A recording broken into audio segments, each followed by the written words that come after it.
ในจิตใจเป็นพื้นฐานหรือว่านักแน่นอยู่แล้วเฮาบ่เคยโต้ตอบกลับบ่เคยเอาเรื่องแต่ว่าในความเมตตานั้นในความอดทนนั้นมันก็มีขีดจำกัดของมันแต่ที่จริงบ่ได้มีขีดจำกัดเฮาอดทนโดยบ่ต้องอดทนอยู่แล้วเพราะว่าเฮาบ่มีความหวังว่าบ่ฮู้ว่าสิอดทนเอาหยังเพื่ออะไรอาจจะฟังเข้าใจยากไม่ได้อดทนเพื่ออะไรแต่ว่ามันเป็นปกติที่บ่ต้องการความแพ้หรือความชนะแล้วก็แม้นเมตตาเฮาว่าเป็นแค่สื่อของมันว่าเมตตาเฉยๆจังว่าการที่เฮาถูกรังแกข่มเหงมาตลอดแต่ว่าเฮาบ่โต้ตอบกลับมันเลยอาจดูเหมือนโง่แต่ที่จริงแล้วมันมีความอดทนโดยบ่ต้องอดทนเว้าอีกอย่างหนึ่งเพื่อให้ดูตัวเองสละสลวยคือมีเมตตาแต่ว่าบ่แม่นเมตตามันเป็นอุเบกขาต่างหาก พูดเว้าเพื่อให้เกิดความเข้าใจซื่อๆดอกที่จริงแต่ว่าเมื่ออีกฝ่ายหนึ่งรังแกข่มเหงบ่มีมือหยุดมือหย่อนเราจำเป็นจะต้องต่อสู้เพราะว่าโลกนี้มีทั้งคนเห็นแก่ตัวและคนที่เสียสละคนมีทั้งคนดีและคนไม่ดีนั่นเองฉะนั้นเราจึงต่อสู้เพื่อปกป้องตัวเองคำว่าอดทนและเมตตาเก็บเอาไว้ก่อนเพราะมันมีอยู่แล้วบ่จำเป็นต้องเอามาแสดงให้คนได้รู้ให้คนได้เข้าใจตัวเองฉะนั้นจึงโลกจึงใส่ภาษาคำว่าความอดทนของคนมันมีขีดจำกัดแต่ว่าของเราไม่มีขีดจำกัดเราปกป้องตนเองต่อสู้เพื่อป้องกันตนเองเพราะบ่มีไผนำความยุติธรรมหรือทำให้เหตุการณ์ให้จบลงให้เราได้ฉะนั้นเราต้องทำเราจำเป็นต้องทำเพื่อปกป้องตนเองแต่ถ้าเราได้สู้แล้วคำว่าถอยไม่มีนะคำว่าถอยสิบ่มีคำว่าให้อภัยหรือบ่ให้อภัยเพราะว่าเฮาอยู่ในตรงที่ว่าไม่เอาอะไรอยู่แล้วจึงเรียกว่าอุเบกขา ถ้าได้สู้แล้วบ่ถอยเด้โลกเขาว่าชนะอย่างเดียวโลกเขาว่าชนะอย่างเดียว นั่นคือเรื่องของโลกว่าแต่โลกเขาก็มองว่าบ่มีแพ้ก็แล้วกันเฮาแล้วก็บ่มีถอยแล้วก็มีแต่เอาชนะอย่างเดียวคำว่าแพ้บ่มีสำหรับเฮาเฮาเลี้ยวบ่เห็นทางสิกลับคืนหลังมองบ่เห็นทางมาแล้วมีแต่ไปหน้าอย่างเดียวนั่นแหละ จึงบอกว่าอย่าเมตตาแบบโง่ๆกับคนพาลอย่าอดทนกับคนพาลจงเมตตาจงอดทนกับคนที่ดีหรือคนที่เสียสละมีต่างหากคือว่าความอดทนและความเมตตานั้นเอาไว้ให้กับคนดีให้กับคนที่เสียสละให้กับคนที่ทำอะไรเพื่อผู้อื่นที่เฮาอดทนที่เฮาอดทนมาโดยตลอดเพราะว่าเรารู้ว่าอะไรเป็นอะไรควรอะไรไม่ควร เฮาจึงบอกให้ระยะเวลามันเป็นเครื่องพิสูจน์ว่าอีกฝ่ายหนึ่งไม่ยอมเลิกเหมือนกันแหละกับประเทศไทยเฮามีแต่ความเมตตามีแต่ความอดทนมีแต่ความกรุณามีแต่มุทิตาและอุเบกขาก็มีอยู่ได้นั่นจึงถูกรังแกมาตลอดแต่ว่าถ้าได้สู้แล้วไม่มีถอยแล้วก็ต้องชนะอย่างเดียวเฮาก็เหมือนกันความอดทนเฮาบ่มีขีดจำกัดแต่ว่าอะไรควรอะไรไม่ควรกับบุคคลผู้เช่นใดหรือไม่ควรกับบุคคลผู้เช่นใดนั่นแหละ รู้ว่าถ้าได้สู้แล้วบ่ถอยเด้คำว่าแพ้ก็ไม่มีอีกแล้วก็ไม่ยอมหัก ไม่ยอมงอมีแต่แตกกับตายอย่างเดียวต้องใจกล้าหาญเด็ดเดี่ยวขนาดนั้นแม้ชีวิตก็ยอมได้คือชีวิตเนี่ยให้กับธรรมอย่างเดียวให้กับความจริงอย่างเดียวบ่มีการฉี่สอดตอแหลโกหกพกลมเพื่อที่จะเอาตัวเองออกมาเพื่อให้คนอื่นเห็นคล้อยตามเราบ่มีทางมีแต่ความจริงความจริงกับความจริงล้วนๆนั่นแหละจึงบอกว่าความจริงเป็นสิ่งไม่ตายสัจจังเวอมตะวาจานี่เป็นความจริงเป็นสิ่งที่บ่ตาย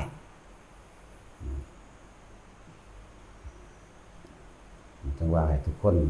พิจารณาดีๆด้วยโลกนี้มีทั้งคนดีและไม่ดีมีทั้งคนที่เห็นแก่ตัวและคนที่เสียสละจะหั่นเฮาจงพิจารณาให้ดีเถิดโดยเอาธรรมเอาคำสั่งสอนพระพุทธเจ้ามาเป็นเครื่องเปรียบมาเป็นตัวเทียบแล้วค่อยๆพิจารณาให้ชัดเจนอดทนเพราะไม่ใจร้อนจนเกินไปอดทนเพราะอยากให้เวลาเป็นเครื่องพิสูจน์จึงบอกว่าอดทนแต่ทีนี้สู้เพราะเมตตาเอาชนะเขาให้ได้เพราะเมตตาถ้าชนะเขาแล้วเขาแพ้เขาไม่มีประตูสู้เขาจึงบริหารทางทำบาปอีกต่อไปจึงบอกว่าสู้เพราะเมตตาหรือฆ่าเพราะกรุณาเพื่อไม่ให้เขาเป็นบาปต่อไปมีต่างหากฟังเข้าใจยากสำหรับคนที่บ่ถึงธรรมะอันเป็นอุเบกขาฟังเข้าใจยากมากๆแต่คนที่ถึงธรรมที่เป็นอุเบกขาได้แล้วไม่ยากเสียเลยนั่นแหละ นั่นว่าคือเหตุการณ์ของพวกเฮานี่30กว่าครั้งบ่มีผู้ใดทนได้ทุกคนที่ได้รอบๆข้างบ่มีไผทนมีผู้เดียวทนแต่ว่านั่นไม่ใช่ความอดทนแต่ว่ามันเป็นปกติที่ไม่ต้องการให้ผู้ใดผู้หนึ่งมาคอยตามเฮาหรอกบ่แม่นว่าเฮาสิจะต้องไปเลียแข้งเลียขาเพื่อให้เขาคอยตามหรือทำตามที่เราอยากจะทำให้มันสำเร็จแต่นี่บ่มีทางแต่ที่อดทนเพราะอยากให้การเวลาเป็นเครื่องพิสูจน์กับทุกๆคนว่าอะไรควรอะไรไม่ควรสิตัดสินใจจังใดเมื่อการเวลาผ่านมาเมื่ออีกฝ่ายหนึ่งไม่เลิกลาที่จะข่มเหงรังแกกันแกล้งทำลายเวลาที่พิสูจน์ให้ทุกคนได้รู้นะนั่นแหละ30กว่าครั้งที่พวกเฮาถูกกระทำมาจริงๆนะถึงเวลาแล้วบัดนี้ที่เราจะต้องเอาคืนมั่งแต่ว่าเอาคืนนี่ไม่ใช่ความแพ้หรือไม่ใช่ความชนะแต่เป็นการเมตตาต่างหากจากว่าถ้าเขาหมดกำลังลงเขาก็บ่มีกำลังในการที่จะมาทำบาปอีกต่อไปทำเวรทำกรรมหรือมีแผนการที่จะทำร้ายพวกเราอีกต่อไป1ถ้าเสียชีวิตก็ดีไปบาปเขาจะไม่เพิ่มขึ้น2ถ้าหมดทรัพย์สินเขาก็เบิดกำลังในการที่สิชักจูงชักชวนผู้อื่นให้เห็นตามให้คล้อยตามบุคคลผู้อื่นจะได้ไม่เป็นบาปด้วยกับเขาถ้ามันแข่งหรือมันแข่งอยู่ผู้เดียวมันแต่ทำอะไรไม่ได้แล้วนั่นแหละคนเฮาส่วนมากจึงจักคิดได้เมื่อภายหลังอย่างเฮาย่อมบ่มีทางมีแต่ตายมีต่างหากจังหวะนี้คือโพธิวิสัยอันเป็นอุดมคติแห่งโพธิวิสัยความจริงล้วนๆบ่มีการอ้อนขอบ่มีอ้อนขอให้กับอาธรรมนี่บ่มีเลยนะแต่ว่าถ้าเป็นธรรมะนี่อ่อนน้อมถ่อมตนอดทนเพื่อบุคคลผู้อื่นได้ก็ละอย่างกันเด้เมตตากับบุคคลผู้ด้อยกว่าหรือตกต่ำกรุณาช่วยเหลือบุคคลผู้ด้อยหรือตกต่ำและบุคคลที่กลับใจได้นะต่างหากแต่เป็นอย่างคือบ่เฮ็ดหยังจักเทื่อถ้าได้เฮ็ดแล้วเฮ็ดมองมันสุดจากบ่ล่ะ ทั้งฝั่งกฎหมายและฝ่ายความตายจึงบอกว่าถ้าต่อไปนี้ถ้ามีคนมาบุกล่าเฮายิ่งเลยนี่คือความเมตตาถ้าฝ่ายกฎหมายเอาติดคุกให้ได้ไม่ต้องการเงินนี่คือฝ่ายกฎหมายนะนั่นแหละสุดแบบนี้เอาตายเขาว่ากับว่าเนี่ยคือเขาเป็นแบบนี้แต่ว่าบ่แม่นว่าไผเว้าหยังมาว้อขึ้นเลยเด้อยากว่าล่ะบ่แม่นว่าสิตอบโต้กลับเลยแต่ว่าอยากให้ทุกคนเห็นความอดทนของเพิ่นเห็นความเมตตาของเพิ่นพร้อมในเมื่ออีกฝ่ายหนึ่งไม่ยอมหยุดกระทำว่าเราโดนกระทำแต่ฝ่ายเดียวเขาสิเว้าจังได๋ก็สร้างเพราะว่าคนพาลนั่นน่ะบ่ได้สำนึกในสันดานของตนเองที่ว่าผิดเด้คนพาลเนี่ยจะมองไม่เห็นความผิดของตนนั่นแหละคนโง่คนพาลคนเห็นแก่ตัวย่อมไม่รู้ตัวว่าตัวเองนั่นเป็นคนเห็นแก่ตัวอย่างสั้น เพราะว่าเขาบ่ได้มีศีลธรรมคุณธรรมอหยังดอกคำว่าไม่มีศีลแต่แปลว่าเป็นผู้เบียดเบียนทำร้ายผู้อื่นให้เสียชีวิตและทรัพย์สินนี่เรียกว่าไม่มีศีลไม่มีธรรมเรียกว่าศีลธรรมแปลว่าไม่มีความจริงทั้งคิดทำร้ายเบียดเบียนผู้อื่นให้เสียชีวิตและทรัพย์สินด้วยวิธีใดวิธีหนึ่งก็ได้กล่าวตูใส่ร้ายเนี่ยเรียกว่าไม่มีศีลไม่มีธรรมเข้าใจบ่ล่ะแต่บุคคลผู้มีศีลผู้มีธรรมมีจิตใจเป็นปกติไม่คิดร้ายไม่คิดทำลายเบียดเบียนผู้ใดผู้หนึ่งเสียชีวิตและทรัพย์สินตลอดทั้งคนและสัตว์ตามความเป็นจริงนี่คือธรรมคือความจริงเองจริงเพราะมองลึกเข้าไปเห็นสัตว์โลกเป็นไปตามกรรมจริงเพราะมองลึกเข้าไปเห็นทำทั้งหลายย่อมเกิดแก่เหตุทุกคนเกิดมามีแก่มีเจ็บแต่สุดท้ายก็ไม่ตายจริงการทำร้ายผู้อื่นคือการทำร้ายและทำลายตัวเองนี่คือเฮาเกิดว่าธรรมนั่นแหละคนบ่มีศีลบ่มีธรรมมันบ่จักหยังหรอกนี่คำว่าศีลธรรมแปลว่าจังสี่ไม่มีศีลแปลว่ามีแต่จักเบียดเบียนทำลายผู้อื่นเสียชีวิตและทรัพย์สินจึงเรียกว่าไม่มีศีลบ่เป็นใจบ่เป็นปกติคิดเล่าร้อนกระวนกระวายแต่สิเอาชนะผู้อื่นแต่ทำร้ายผู้อื่นให้เสียหายและชิบหายแต่ว่ายังไกลช่างเถอะสุดท้ายแล้วก็ทำลายตัวเองนั่นแหละบอกทุกคนว่าการให้อภัยผู้อื่นก็คือการให้อภัยตัวเองการไม่ทำร้ายผู้อื่นก็คือการรักษาตนเองการเมตตาผู้อื่นก็คือนั่นแหละรักตนเองทุกสิ่งทุกอย่างมันเกิดขึ้นจากตัวเฮาเบิดที่เฮามาเกิดอยู่นี่ก็ดีว่าแต่ละคนให้ใส่พิจารณาบ่แม่นว่าย่อมแพ้เลยแต่ว่ารู้ว่าอะไรเป็นอะไรหรืออะไรควรอะไรไม่ควรบ่แม่นย่อมแพ้บ่แม่นอ่อนแอเป็นความเข้มแข็งและมีเมตตาอยู่ทั้งใน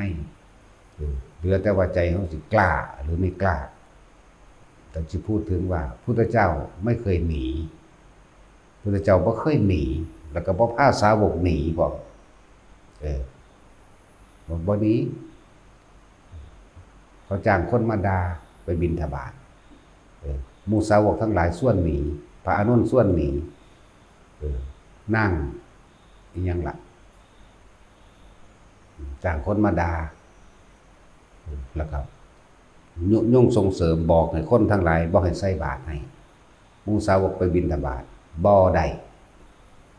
กลับมามือเปล่าเป็นอาทิตย์2 อาทิตย์พุ่นเด้อบ่ได้น้อยเด้ท้อแท้อ่อนแอได้บัดนี้ส่วนพุทธเจ้าหนีไปเมืองที่บุคคลที่เขาเคารพและศรัทธาเราเถิดพระเจ้าค่ะพุทธเจ้าก็นิ่งบ่ปากต่อมาเข้าหาพระอานนท์ให้พระอานนท์เป็นผู้เข้าไปคุยพระอานนท์ก็ไปส่วนหนีเหมือนกันให้หนี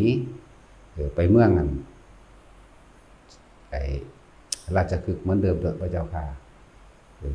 หรือว่าให้หนีไปเมืองโกสมพีให้หนีไปกรุงกบิลพัสดุพระเจ้าค่ะหรือว่าให้หนีไปที่ต่างๆสิพระเจ้าถ้าเราหนีไปที่เมืองนั้นถ้าเขาไล่อีกเราจะทำยังไงหนีไปอีกถ้าหนีไปอีกถ้าเขาไล่อีกเราจะทำยังไงก็ต้องหนีไปอีกเธอจะต้องหนีตลอดชีวิตหรอกหรืออานนท์โอ้มันลึกซึ้งอย่างนี้เด้อานนท์เธอต้องหนีไปตลอดชีวิตเหรอนั่นต้องใส่แล้วมันไม่ได้พาหนีเด้นั่นแหละมันจังกล่าวคำว่าสัตว์คนที่กล่าวดูใส่ร้ายบุคคลผู้อื่นย่อมลงสู่นรกอภูตวาทีนิรยังอุปติย่อมอุบัติในนรกเกิดในนรกกันเองเพิ่นจะให้เฮานั่นอดทนเบิ่งสะกอนว่าควรหรือบ่ควรเพิ่นเบิ่งระยะเวลาเนี่ยอีกฝ่ายหนึ่งไม่ยอมเลิกราที่จะทำลายกล่าวตู่ใส่ร้ายอีกฝ่ายหนึ่งไม่ยอมเพิ่นจึงบอกให้ภิกษุกล่าวอีกคำหนึ่งแต่ว่าเป็นคำที่เป็นจริงมากๆด้วยอันนี้ก็ดีบ่ค่อยออกมาบอกปานใดถ้าคนมีชาติแน่เว้าเป็นจริงตายโลดจักบ่ล่ะตายชิบหายโลดเด้มันสั่นแหละเดี๋ยวบ่จักสอนปานใดตัวนี้เพราะเฮาก็ทดลองเบิ่งแล้วตายอีหลีนะบ่อยากเอามาเว้าแต่คำว่าอภูตวาทีนิรยังอุปติบุคคลผู้กล่าวตู่ผู้อื่นเนี่ยย่อมลงสู่นรกนะสัจจังเวอมตะวาจามีคำนี้เป็นของจริงเป็นคำจริงตามความเป็นจริงเพิ่นก็เลยให้ภิกษุนั้นกล่าวคำนั้นเมื่อเธอไปบิณฑบาตที่ใดก็ช่างเมื่อเธอถูกกล่าวตู่ใส่ร้ายเธอจงกล่าวคำนี้เธอพระอานนท์หลับค่ำไปแล้วก็ไปท่องต่อบ่ยาวเด้บ่ยาวไปท่องต่อพระภิกษุทั้งหลายเหล่านั้นก็จำคำได้แล้วเขาก็ไล่คือเก่านั่นแหละแต่ว่าภิกษุทั้งหลายเหล่านั้นก็กล่าวคำนั้นแหละกล่าวคำที่มันบอกนั่นแหละต่อมาเรือนมันก็แดงขึ้นแล้ว เมื่อพระเจ้าอุเทนจับได้เรียกว่าที่เมืองนั่นแหละเมืองยังละลืมชื่อเมืองของพระเจ้าอุเทนละไปนั่งหยังลืมชื่อมาคันธิยะนางมาคันธิยะจ้างคนญาติพี่น้องกับของเองตลอดทั้งพวกทาสรับใช้เพิ่นเองมาคันธิยะมาจากลูกนายสังหมอทั้งสองเท่านั้นเด้เพิ่นว่าเพิ่นงามนั่นแหละมันจะแก้แค้นพุทธเจ้านำเพิ่นจะเฮ็ดใส่สาวกพุทธเจ้ามั่งเฮ็ดใส่นางสามาวดีมั่งนั่นแหละพอกล่าวคำนี้พลิกขึ้นใหม่เลยภิกษุทั้งหลายก็กล่าวคำที่เพิ่นสอนนั่นแหละแต่พระอานนท์เป็นผู้บอกต่อความจริงก็เริ่มปรากฏขึ้นจนถึงสุดท้ายแล้วนางมาคันธิยะก็ถูกพระเจ้าอุเทน ฝังลงเคิงโตปาดเนื้อท้องนางมาคันธิยะทอดน้ำมันยัดใส่ปากกินเองธรรมดาแล้วก็ใส่เฟื่องฟางเผาแต่ว่าบ่ให้ตายกลับมาใหม่สุดท้ายแล้วเอาสร้างไถเอาไถตัดเครื่องแอวมันเลยกับหมู่ญาติๆนั่นแหละแต่ว่าเรื่องจริงมันก็ยาวกว่านี้อยู่ดอกบ่รัดเอาความจริงมันยาวอยู่เป็นสั้นนั่นแหละ ในสุดท้ายแล้วความจริงก็เปิดเผยพระพุทธเจ้านี่เฮ้านั้นอดทนดูอีกฝ่ายเสียก่อนเป็นการทดสอบหรือไม่ความหมายเพิ่นอันหนึ่งเป็นความเพียรของตนเองสองเป็นความอดทนของตนเองสามระยะเวลาจะเป็นเครื่องพิสูจน์เองดอกเข้าใจบ่ล่ะระยะเวลาจะเป็นเครื่องพิสูจน์คือมีคำพุทธศาสนาโบราณว่าไวนะระยะทางพิสูจน์ม้าการเวลาพิสูจน์คนอยากรู้อุปนิสัยให้อยู่ร่วมกันนานๆนี่อันนี้เป็นคำสุภาษิตพุทธเจ้าอยากรู้อุปนิสัยให้อยู่ด้วยกันนานๆอย่าเชื่อเพราะได้ยินได้ฟังสืบต่อกันมานะมันจะมีเริ่มต้นมาจังสั่นแหละ เมื่ออีกฝ่ายหนึ่งไม่เลิกจึงกระทำแต่ถ้าได้ทำแล้วคำว่าแพ้ไม่มีเพราะว่าเขาเอาความจริงสัจจะหรือสัจจะบารมีของเขาเองจะเป็นเครื่องปกป้องเราเองบางคนก็ตายเอาเองเพราะว่ามันไม่เกาะป้องกันมันเองคือบุญของมันเองบ่มีตายเอาเองป่วยเอาเองพิการเอาเองตาบอดหูหนวกเอาเองเป็นเองตั้งที่บ่สมควรอายุบ่ทันได้พอเป็นลักษณะนั้นมีไปเรื่อยดอกมีไปเรื่อยจังว่าหลายๆอย่างที่พวกเขาต้องมีความอดทนต้องมีความพยายามจริงๆพวกเขาว่าอยากอดทนดอกศูนย์กัดเขียวใส่อยู่เนาะพยายามจะเอาชนะเขาจะเขาไปตีไปขามอยู่เดียวนี้เขาอยู่แต่ว่าเขาไม่ให้ใส่สัจจะหนึ่งที่หนึ่งเลยอันนี้คือความจริงเจตนาของเขามีอย่างคือความจริงสงเคราะห์โลกสงเคราะห์สัตว์นะศรัทธาภระเขามันเต็มอยู่แล้วคำว่าศรัทธาภระศรัทธาเรามีกำลังกล้าอยู่แล้วศรัทธาต่ออย่างศรัทธาต่อธรรมคือความจริงศรัทธาภระความเชื่อตามความจริงเต็มกำลังปัญญาภระรอบรู้ในกองสังขารตามความเป็นจริงรอบรู้ว่าในโลกนี้มีทั้งคนดีและคนไม่ดีโลกนี้มีทั้งคนที่เห็นแก่ตัวและคนที่เสียสละเรื่องปัญญาภระจึงเล่าว่าคนเล่ารวมว่ารอบรู้ในกองสังขารนะแล้วก็วิริยะภระเป็นผู้มีความเพียรกล้าอยู่แล้วมีความพยายามที่จะนำความจริงทั้งหลายออกมาแสดงสั่งสอนออกมาชี้บอกแนวทางให้ทุกคนได้รู้อันนี้ควรอันนี้ไม่ควรแต่ว่าบอกว่าผิดหรือบอกว่าถูกนั่นเป็นความเห็นของแต่ละคนเด้เพราะท่านได้ยืนยันตัดสินว่าผิดหรือถูกเด้อันนี้ควรอันนี้ไม่ควรภาษาโลกว่าผิดใส่กันโหลดถูกใส่กันโหลดแต่เราไม่ยืนยันตัดสินแต่เล่าให้ฟังบอกให้ฟังท่านจึงบอกว่าบ่ยืนยันตัดสินบ่าวใดผิดอันใดถูกเพราะผิดถูกของคนน่ะตามความเห็นแก่ตัวแล้วคนที่ว่างจิตเป็นกลางเท่านั้นจึงจะบอกผิดบอกถูกได้ถูกต้องแต่เขาไม่พูดว่าผิดว่าถูกเพราะมันยึดคนละแบบกันแต่ว่าอันนี้ควรอันนี้ไม่ควรสิ่งนี้มีสิ่งนี้จริงมีเนี่ยสิ่งนี้เกิดขึ้นสิ่งนี้จึงเกิดตามเพราะสิ่งนี้ดับไปสิ่งนี้จึงดับตามมีต่างหากเด้นั่นแหละพวกเฮาบัดนี้ให้เฮาเห็นซะยังกระชังเถอะก็รู้อยู่แล้วว่าโลกนี้มีทั้งคนที่เห็นแก่ตัวคือคนไม่ดีนะและคนที่สละตัวเองคือคนดีแต่ว่า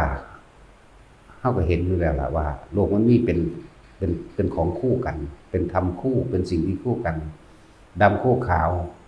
มืดคู่สว่างแม่นบ่ล่ะคนดีคู่คนเลวมันเป็นของคู่กันเฮ็ดจังได๋เฮาจึงจะอยู่ระหว่างกลางกับบุคคลทั้งสองนี้ได้คนดีตามเทวดาทั้งโลกก็ติดดีแต่ถ้าว่าโดยธรรมคือคนที่ปล่อยวางแต่ต่างหากนั่นแหละต่างหากอันนี้คนที่ปล่อยวางกับคนดีทั้งโลกก็คือทำดีก็เพราะว่ามีความปรารถนาโดยทั้งดีบางคนก็ทำดีเพื่อสวรรค์มีความปรารถนาเป็นสวรรค์เป็นเจ้าฟ้ามหากษัตริย์หรือเป็นเศรษฐีเดี๋ยวนี้ก็มีก็ยังติดอยู่ถ้าติดดีลักษณะนั้นก็คือติดชั่วเหมือนกันเพราะถ้ามีคนขัดขวางก็ต้องเป็นคนบ่ดีได้เหมือนกันเวลามันโมโหแหละฟังอาจจะเข้าใจยากแต่ไม่ยากพวกเขาจึงว่าที่นี่เขาก็ติดดีไปก่อนเหมือนพุทธเจ้าสอนสัพพะปาปัสสะอะกะระนังกุจราสูปสัมปดาสัจจิตะปริโยทปนังเอตังอุทานัสสาสนังอันความบ่ดีไอ้ความเห็นแก่ตัวคำว่าความบ่ดีความเห็นแก่ตัว ความอยากทำให้ผู้อื่นเสียชีวิตและทรัพย์สินเพื่อที่จะนำเอาชีวิตและทรัพย์สินของบุคคลผู้อื่นมาเป็นของตัวนี่เรียกว่าอกุศลที่นี่จงสั่งสมเฉพาะกุศลเถิดนี่กุศลสูปสัมปทานสจิตะปริโยทปนังนี่จะพยายามที่จะทำให้บุคคลผู้อื่นมีความสุขหรือมีชีวิตที่ดีขึ้นสมควรที่จะแบ่งปันสิ่งของที่ตัวเองมีอยู่ก็ให้ไปยารักษาโรคขนมหอมที่อยู่อาศัยเงินทองตลอดทั้งเครื่องอำนวยความสะดวกแนะนำอาชีพและการงานต่างๆช่วยเหลือโดยกำลังกายก็ช่วยเหลือโดยกำลังให้กำลังใจก็ให้โดยบริอิจฉาริษยาไพนี่เป็นว่าสร้างสมสิ่งที่เป็นกุศลนี่เรียกว่ากุศล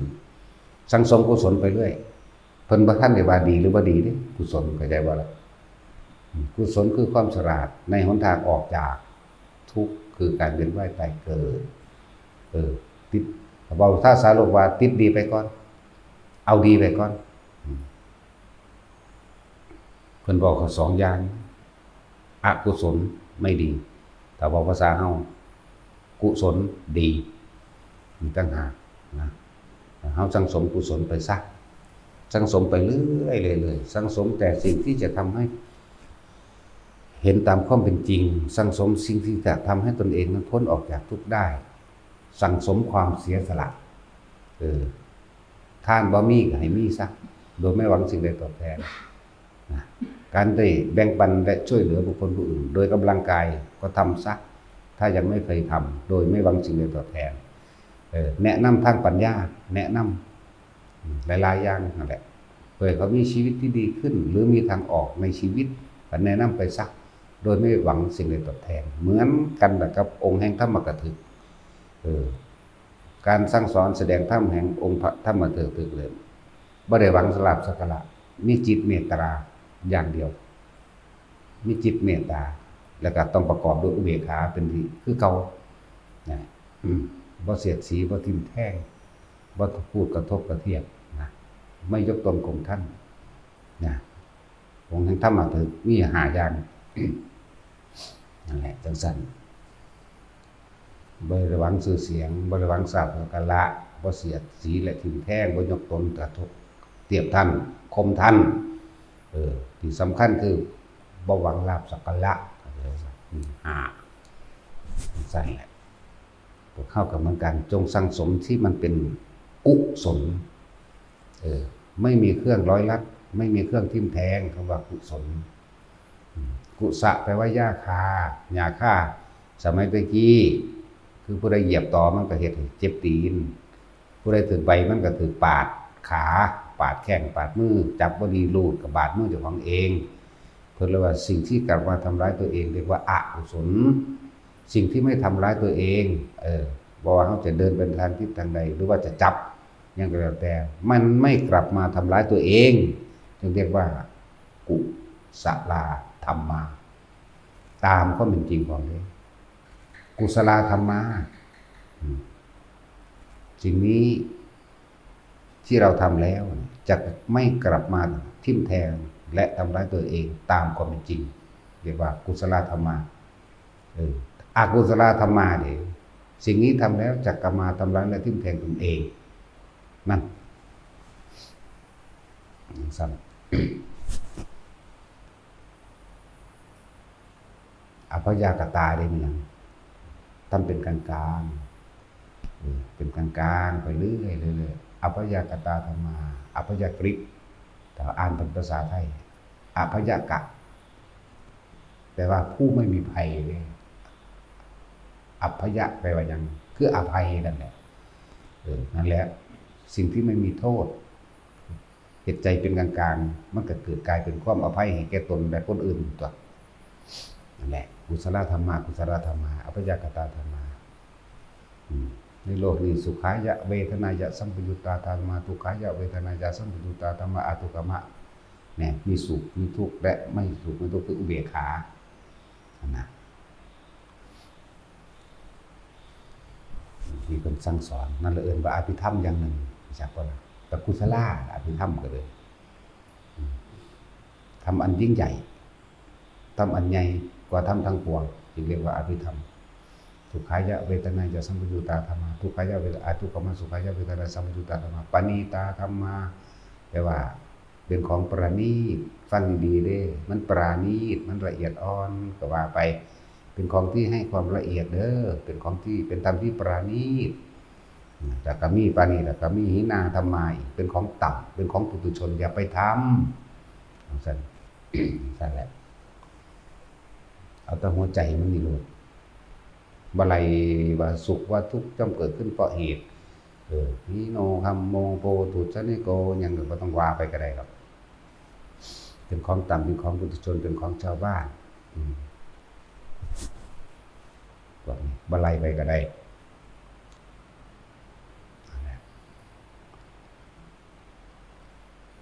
คือจังนั้นพวกไปงานศพมาวันนี้เว้ากันอยู่ดีๆเห็นกันอยู่ดีนี่จากกันบ่ทันพอเดือนตายซ้ำอันนี้เป็นเครื่องเตือนสติตัวเองเด้คนเฮาเกิดมาหากินซ้ำตายนี่คือเว้าความจริงอีกหากินซ้ำตายอีดีแต่หากินตายเลยก็ถ้าท่านได้ว่าเถอะหากินซ้ำหากินเพียงแค่รอวันตายทั้งสั้นแล้วรวยก็สร้างก็หากินไปตับรวยไปตายจนก็จนไปตายนั่นแหละเป็นจังใดเฮาสิบ่ตายแต่ว่าภาษาโลกบ่มีดอกคนบ่ตายว่าดิเนาะนั่นแหละฟังธรรมให้มันเป็นให้ธรรมทานหรือให้ทานด้วยธรรมเนี่ยชื่อว่าให้อมตะมหานิพพานคือความไม่ตายให้ความจริงให้ความจริงโลกุยะสัจจะก็เว้าอยู่นี่โลกุตระสัจจะก็เว้าอยู่นี่ทั้งเป็นโดยปรมัตถสัจก็เว้าอยู่นี่ขึ้นอยู่กับสติปัญญาของใครของมันสิแยกสิแบ่งเอาสิเห็นตามจริงหรือเห็นตามปลอมก็แล้วแต่อันนั้นอะไรทุกคนว่าทุกคนเห็นไปจริงพวกเขาก็อยู่กับคนตายมาหลายคนแล้วเด้เห็นคนตายมาหลายคนแล้วเนาะแต่ว่าบ่เคยคิดสำนึกสำเนียกว่าตัวเองจะตายเพราะว่าตัณหาอุปาทานหรืออวิชชาความบังตาเอาไว้บังตาบังปัญญาบังความจริงตื่นขึ้นแต่ละมื้อแต่ละเว้นคิดหาแต่แนวใดหาแนวกินหาแนวเด่นหาแนวดังหาแนวอวดหาแนวโอ้ต่อกันตื่นขึ้นแต่ละมื้อบ่เคยมีความรู้สึกอยู่ในตนเองเหมือนกับซากศพเดินได้ทั้งนั้นแหละซากศพเดินได้บ่รู้สึกโตบ่มีวิญญาณอยู่ในตัวเองเลยบ่ฮู้ว่าโตเลยเม่อลอยเม่อลอยคิดจินตนาการไปจักได้หยังก็จินตนาการถึงสิ่งนั้นเพลิดเพลินภาษาเพิ่นว่าแต่ว่าเมื่อลอยวาดภาพจินตนาการถึงสิ่งนั้นไปมีความรู้สึกพอใจมั่งไม่พอใจมั่งอยู่ข้างนอกเบิดนั่นเลยเอิ้นว่าบ่มีวิญญาณบ่มีเครื่องรับรู้ความรู้สึกของตนเองเลยไปรู้สึกแต่กับสิ่งอื่นบุคคลสัตว์สิ่งของแต่ที่เว้าเรื่องผู้ใดก็เคยผ่านความเป็นหนุ่มเป็นสาวมาเบิดแล้วนอนก็บ่นอนอยู่กับเจ้าของหรือไปนอนอยู่กับผู้ที่คิดฮอดนั่นแหละแม่นบ่ล่ะไปนอนแก้ผ้าเอากันอยู่กับเขาเนี่ยแม่นบ่ล่ะนั่นแล้วบ่รู้สึกตัวได้นั่นน่ะปูนเฮ็ดแบบนั้นเฮ็ดแบบนี้กอดดมกันอยู่พอสำนั้นเด้นั่นแหละเอิ้นว่าบ่มีวิญญาณหรือเอิ้นว่าซากศพสั่นสร้างภพไว้ก่อนตายเบิดนั่นแหละคือพ่อใหญ่นั่นเราถามแล้วก็ถามถูกต้องคนเฮานี่เป็นเปรตก่อนตายแม่นบ่แม่นก่อนเฮาที่สิตายเฮาไปสร้างความเป็นเอาไว้เบิดแล้วเป็นเปรตก่อนตายเป็นสัตว์นรกก่อนตายเป็นสัตว์เดรัจฉานก่อนตายเป็นคนก่อนตายเป็นเทวดาก็เป็นก่อนตายพรหมก็ก่อนตายนั่นแล้วสั้นแล้วนั่นอาหารหรือนิพพานกับก่อนตายทั้งนั้นถ้าอยากรู้สวรรค์ถ้าอยากรู้นรกอยากรู้พระนิพพานก็ให้รู้ตอนที่ยังมีชีวิตอยู่มันไม่ได้ผิดคำพระศาสดาเขาเด้บ่ผิดเลยแต่พวกเขาคิดว่าถึง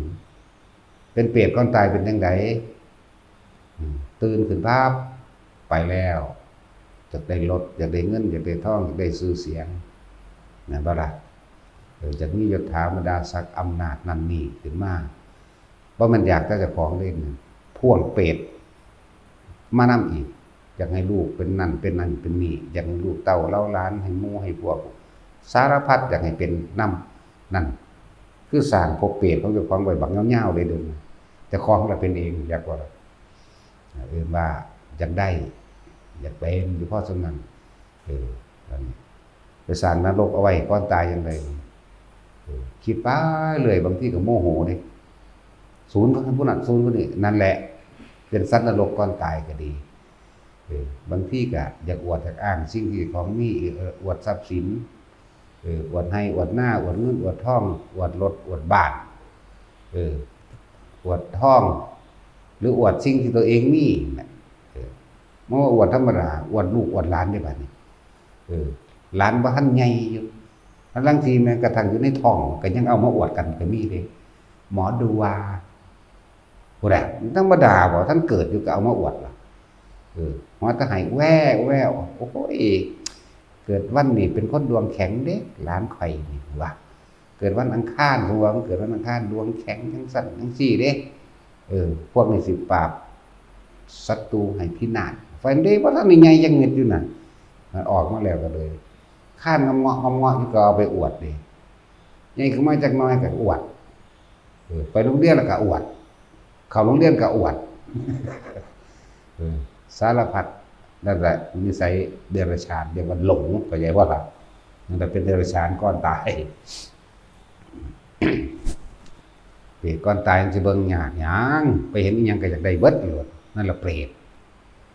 เห็นต้นไม้น้ำไห้น้ำหน้าเขางามแท้กูจะไปเห็นเงินได้วงกบประตูได้หน้าต่างได้นั่นแหละเปรตหรือว่ายังมาในวัดมาท่านแต่แท้ก็ยังท่านแบบเปรตธรรมดาบ่ท่านน่ะขอได้บาทนี่ขอตะพึดตะพื้อสารพัดแม่นบ่ขอเห็นอยู่เนี่ยนี่เวลาโดยทั้งบ้านทั่วไปพาดหอยเนาะห่วงเว้ากั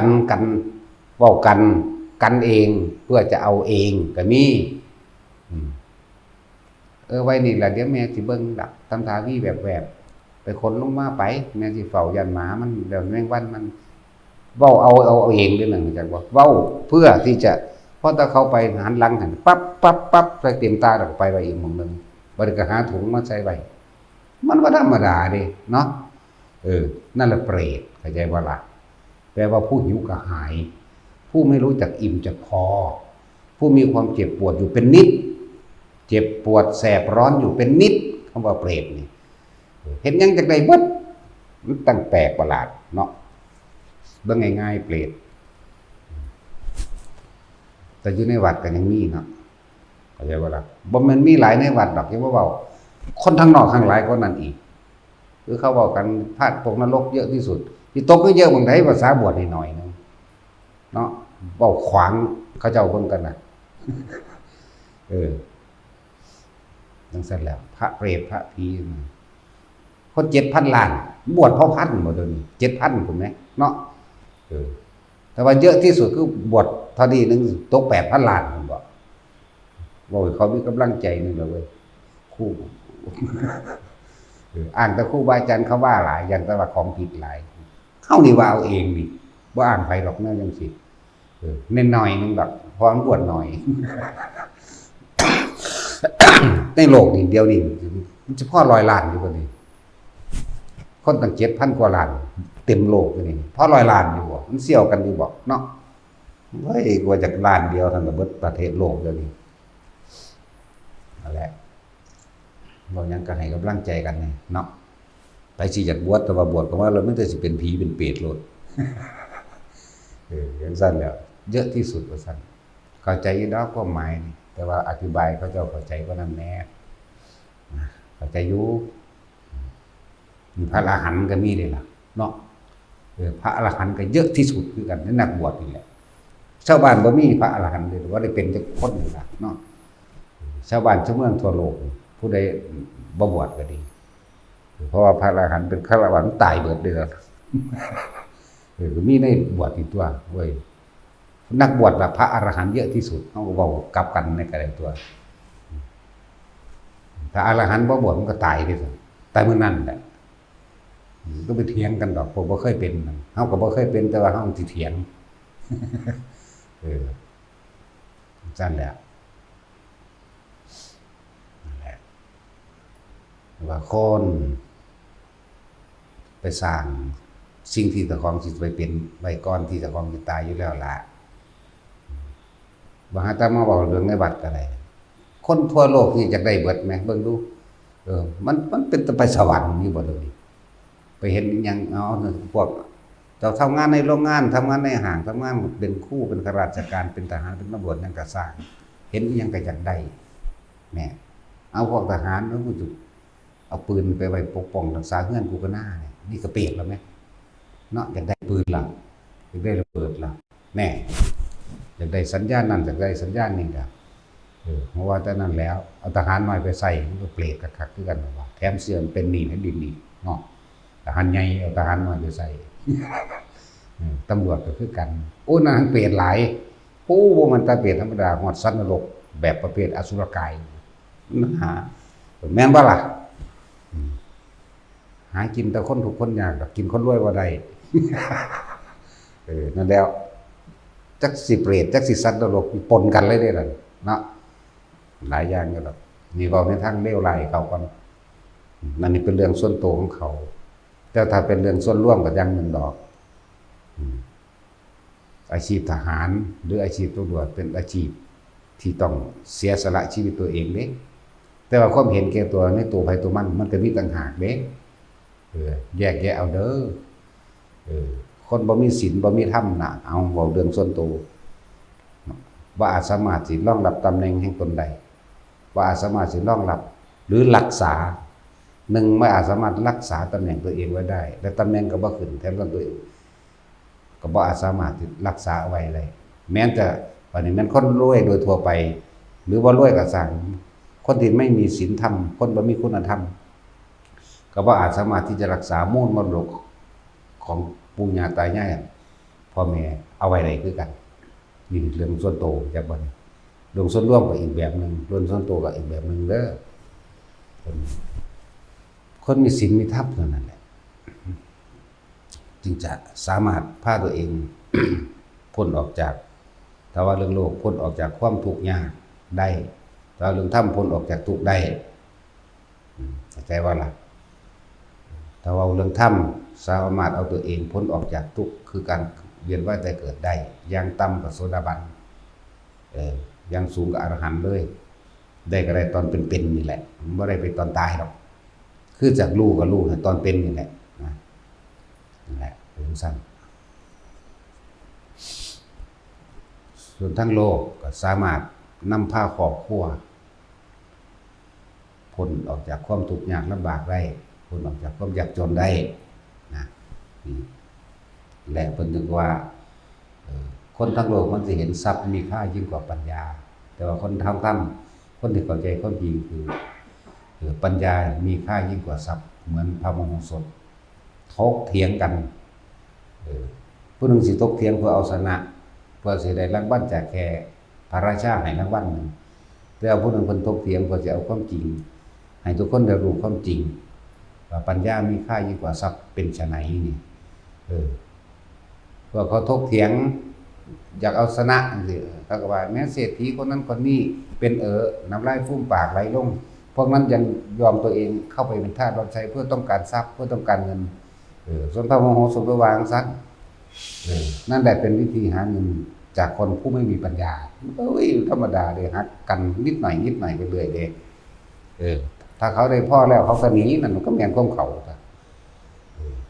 สั้นแหละพวกเสน่ห์ปุกุสะกิจกำพลมื้อนี้แต่เพิ่นบ่ได้เฮ็ดเพื่อให้ชนะเด้ขนาดเพิ่นชนะแล้วแม้ถึงขั้นว่าพระราชาสั่งประหารพวกบัณฑิตทั้ง4นี่เพิ่นก็ยังขอเบิ่งขอชีวิตไว้มั้ยเอาตัวเองเข้าประกันเพื่อขอชีวิตเขานั่นแหละแต่สุดท้ายแล้วในทั้ง4คนก็ กลับใจเป็นคนดีสรุปธรรมบทก็ที่ว่าก็เป็นพระสารีบุตรไปจังซี่แหมเป็นพระสารีบุตรหรือว่ามาสายสารนี่มาเกิดกับบรรลุอรหันต์นำกันเบิดจนธรรมโมคคัลลาเป็นทหารอีกผู้หนึ่งที่เสียสละตัวเองถูกตีนั่นแหละถึงว่าถ้าอยากฮู้อุปนิสัยการเจียกินให้อยู่ร่วมกันนานๆจะพึงตัดสินใจว่าเขาเป็นคนเลวหรือคนดีอยู่ไปเรื่อยๆนี่แหละเขาก็เบิ่งไปเรื่อยๆเหมือนที่เราถูกกระทำนั่นแหละถ้าอีกฝ่ายหนึ่งไม่ยอมเลิกลา30 กว่าครั้งนี่มันธรรมดาเด้ฉะนั้นเราจึงสู้เพื่อปกป้องตนเองได้บัดนี้เป็นเว้าเรื่องแรกจังซี่เอามาจากอีพอมโหสถเฮานี่แล้วทั้งนั้นแหละหลายกว่านี้ที่เว้ามานั่นน่ะ เยอะไม่แต่บ่ว่าจะเป็นปัญญาไหวพริบทางการแสดงทำไหวพริบทางการเอาตัวรอดจากเหตุการณ์พื้นที่ต่างๆบ่ว่าสิเป็นไหวพริบทางการทำสงครามอีกสุดยอดเบิดบ่ซั่นสิบอกพวกทหารเอาไปอ่านไว้เป็นความรู้ประดับตนนั่นเลยเจ้ารบเท่าใดเจ้าก็ชนะเท่านั้นแหละเอาชนะรบล้านครั้งก็ชนะล้านครั้งแตกฉานในหันแหละมันมีอยู่ในหันแหละมีอยู่ในหันแหละจังว่าจะให้พวกทหารผู้นำประเทศจะไปศึกษาเอาเฉพาะโดดๆในเรื่องพระมโหสถนี่ก็มีทั้งบูมีทั้งฤทธิ์ทั้งเดชทั้งบุญอยู่ในหันแหละสมบูรณ์ในประวัติของที่พอมโหสถ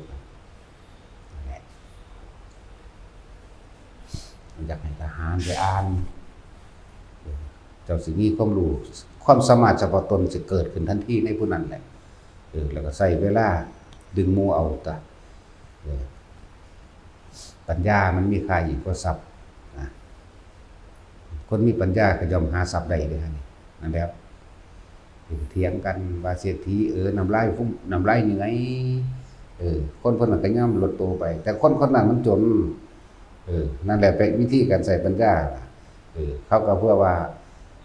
ไปเหตุเพื่อให้เกิดความเป็นใจเพื่อได้ทรัพย์มาเขาได้ทรัพย์พอแล้วเขาก็หนีไปตั้งตัวตะเขาแต่คนพวกนั้นสุดท้ายแล้วก็ถูกหลอกลวงเอาทรัพย์เบิดแน่มันก็ไปหันไปว่านั่นแหละหลายอย่างอยู่ดอกไปศึกษาเอามันเยอะกับอย่างแบบเรื่องก็ว่ายอดแล้วทั้งปัญญาทั้งฤทธิ์ทั้งเดชก็อยู่ในนี่เบิดทั้งเล่ห์เหลี่ยมกลไกบ่แม่นธรรมดาเด้ทั้งเล่ห์เหลี่ยมเด้บ่มีเลขบ่มีคาถาแต่ว่าตัวว่ามีคาถาแต่ทั้งที่ใดๆใส่เล่ห์เหลี่ยมเอาใส่กลโกงเอามีนะนั่นแหละคำว่าตำราพิชัยสงครามมาจากไสก็เลยเสี้ยวนึงเด้ตำราพิชัยสงครามเนี่ยเสี้ยวเดียวของเดือนพระมโหสถแต่ความเพียรยังบอกเรื่องความเพียรต่างหากบ่ได้บูหยังนั่นน่ะสั่นแล้วก็เรื่องพระวิทูลบัณฑิตจังซี่ก็มีแต่สอนสั่งสอนแสดงธรรมบ่ได้มีการต่อสู้รบราฆ่าฟันกันอันนี้มีเบิดเริ่มตั้งเป็นเด็กน้อยมาใหญ่มาอีกระดับนึงอีกได้รับราชการแล้วชิงไหวพริบกันถูกกันแก้แบบใดควรสู้ควรเดินบ่ควรถอยแบบใดมีเบิดขนาดเข้าไปสู้สงครามอีกมีเบิดไปจังว่าการขุดเจาะอุโมงค์มันมีมาก่อนเดี๋ยวนี้พูนขุดเจาะอุโมงค์เลิกลงไปแล้วไปเจาะขึ้นให้มันตรงกลางระหว่างสิไปเอาตัวประกันมามันมีมาแตะพุ่นแล้วนั่นแหละอ่านแล้วเป็นจิตวิญญาณเฮาเลยประทับใจจนอธิบายบ่ได้มันค่าตื่นตันก่อนคือว่าสุดยอดแท้ๆยังว่าเด้อแถมซ้ำแสดงธรรมอนิจจังทุกขังอนัตตาพร้อมเด้นั่นแหละยอดมันของธรรมะก็ดีคนทั้งหลายที่ว่าเห็นสัพ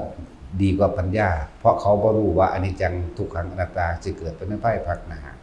เขาจึงเห็นว่าทรัพย์นั้นมีค่ามากยิ่งกว่าปัญญาเพียงแค่เอาชีวิตรอดของตัวเองเฉพาะชาตินี้ บุคคลผู้กระทำความผิดแม้เพียงชาติเดียวเนี่ยอาจลงสู่นรกมหาอเวจีตลอดกาลแม้กระทั่งอาจจะถึงอสงไขยคิดได้จังไดว่าท่านเป็นพระพุทธเจ้าตอนนั้นก็เลย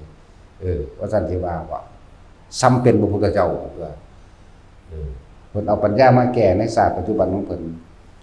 ครั้งนึงที่เราตถาคตเสวยชาติเป็นโพธิสัตว์อย่าว่าเราเป็นผู้ยิ่งอยู่ปัญญานี่ยังไม่อัศจรรย์เท่ากับครั้งที่เราเสวยชาติเป็นมโหสถนี่เหมือนธรรมดาเดีเหมือนกันกับเพิ่นบัดนี้อีกครั้งหนึ่งที่เพิ่นเสด็จไปสู่กรุงกบิลพัสดุเรียกว่าฝนแดงฝนสีชมพูฝนโบกกระยังละลืมซื้อแล้วภาษานั้นเรียกว่าฝนตกฝนที่ทำให้เกิดความชุ่มเย็นเป็นการเชื่อมต่อระหว่างหญ้านั่นแหละฝนอันเป็นฝนออกสีชมพูเราตอนที่เพิ่นเสด็จเข้าสู่กรุงกบิลพัสดุนั่นแหละหลายพระอนุนพระท่านบวชได้ตอนนั้นพระยังดับเป็นอุปถากภาษาคระหรือยังนี่แหละหรือนี่ละหรือคนทั้งหลายก็บอกน่าอัศจรรย์จริงเนาะนี่พระศาสดาเสด็จเข้ามาฝนโบกธรณียังนี่แหละตกหนากันแม้นฝนตกในการครั้งนี้ไม่น่าอัศจรรย์เท่ากับเมื่อครั้งที่เราตถาคตเสวยชาติเป็นโพธิสัตว์นั่นไหมยิ่งน่าอัศจรรย์กว่าเมื่อพระเจ้าแห่พระเวสสันดรเข้าสู่เมืองนั่นแหละนั่นแล้วนั้นยิ่งน่าอัศจรรย์กว่าเพราะตอนนั้นเรายังไม่ได้สิ้นซึ่งตัณหาป้าตัวธรรมดาเลยแต่ตอนนี้เพิ่นบ่มีตัณหาเลยดิเพิ่นเรียกว่าบ่น่าอัศจรรย์นั่นแหละสั้นแหละ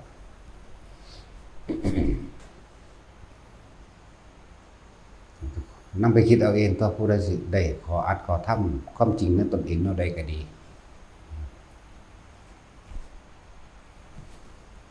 บางคนเห็นทรัพย์สมบัติมีค่ายิ่งกว่าท่านปัญญาถ้าว่าคนมีปัญญาเป็นยังจังออกบวชจังสิเขาก็เถียงเด้นังสันเด้บางครับพ้นสิไปแก้ยากหยังเอาฤาษีตนนั้นมีทรัพย์สมบัติถึง80 โกฏเพราะว่าความเห็นทุกข์เห็นโทษเพราะความห่วงซึ่งทรัพย์สมบัติมีสิ่งใดก็ย่อมทุกข์กับสิ่งนั้นก็จะเจ็บปวดกับสิ่งนั้นรักษาสิ่งนั้นนะพอเห็นโทษแห่งความมีและความเป็นท่านทั้งหลายเหล่านั้นจึงทิ้งห่วงเสียนะจึงทิ้งสิ่งที่กำลังแบกอยู่เสียท่านทั้งหลายเหล่านั้นออกไปแล้วมีอะไรห่วงหรือไม่นั่นแล้วเขาก็ยังเถียงอีกได้ว่านี่แล้วจะกินอะไรจะอยู่ยังไงนั่นเถียงไปอีกได้ว่านี่บัดนี้เพิ่นถามขึ้นเด้ท่านเป็นห่วงบุตรและภรรยาหรือไม่ที่สุดในชีวิตแต่ว่านักพจน์ผู้นั้นน่ะมีบุตรมีภรรยาให้ห่วงหรือไม่บอกไม่มีแล้วเขาทุกข์หรือไม่นั่นตั้งสั้นแล้วบัดเถียงไว้ทั้งว่าครับเราพอใจอย่างนี้มีมันเอาจังซี่ได้บัดนี้เพิ่นก็ว่าก็เขาพอใจเช่นนั้นเหมือนกันกับท่านแต่เขาไม่มีห่วงอะไรเลยเมื่อบุตรของท่านถูกทำร้ายเธอจักเสียใจและโกรธหรือไม่โกรธทำร้ายถึงกับขั้นฆ่าเขาเลย